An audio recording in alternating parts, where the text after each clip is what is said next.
This is VOA News. Reporting by remote, I'm Joe Ramsey. Sudanese Prime Minister Abdallah Hamdok was brought home late Tuesday, his office said, after a day of intense international pressure following his removal in a military coup. His office adds Hamdok is, quote, under close surveillance, while other ministers and civilian leaders remain under arrest after the army dissolved Sudan's institutions on Monday. Earlier in the day, the U.S. said it would suspend aid over the coup, and the EU had threatened to do the same. Meanwhile, UN Secretary General Antonio Guterres demanded Hamdok, quote, be released immediately ahead of an emergency Security Council meeting.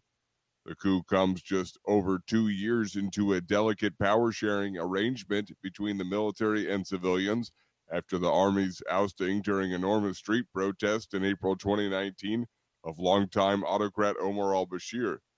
Angry citizens stood their ground on barricaded streets where tires burned, chanting, quote, no to military rule, the day after 4 people were shot dead by security forces, according to a doctors group. A medical panel of U.S. government advisors endorsed the Pfizer COVID-19 vaccine for 5 to 11-year-olds Tuesday, paving the way for younger children to get their shots within weeks. The independent experts concluded the known benefits outweigh the known risks. The U.S. Food and Drug Administration, which convened the meeting, is expected to give its formal green light soon, making 28 million young Americans eligible for the shot by mid-November. Analysis by Pfizer posted by the FDA before the meeting shows the vaccine was 91% effective at preventing symptomatic COVID-19. Find more at voanews.com. This is VOA News. A Senate panel probing Brazil's pandemic response asked the Supreme Court on Tuesday to suspend President Jair Bolsonaro from social media as it prepared to vote on a report accusing him of crimes against humanity. The senators called for the far-right leader to be barred indefinitely from YouTube, Twitter, Facebook, and Instagram after he falsely alleged COVID-19 vaccines were linked to AIDS.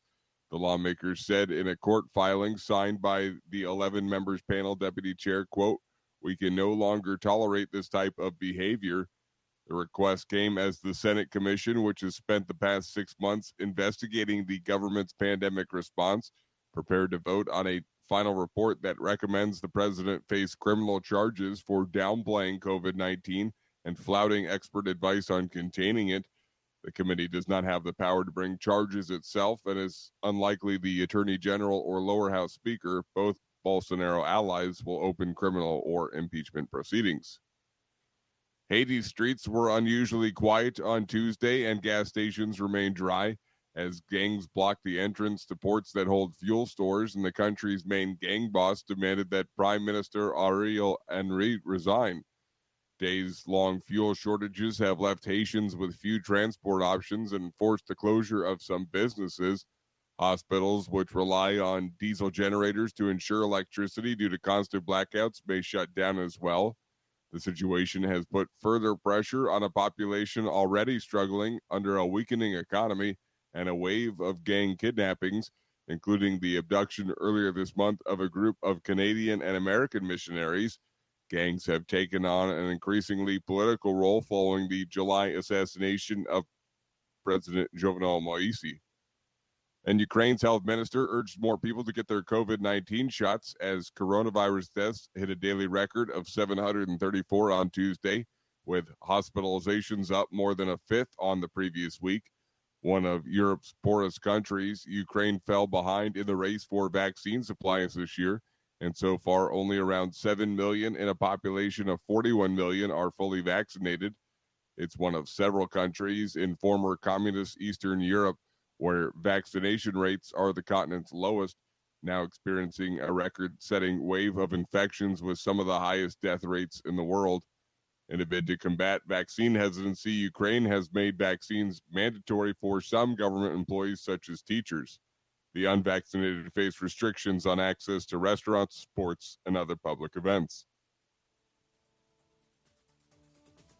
Reporting by remote, I'm Joe Ramsey.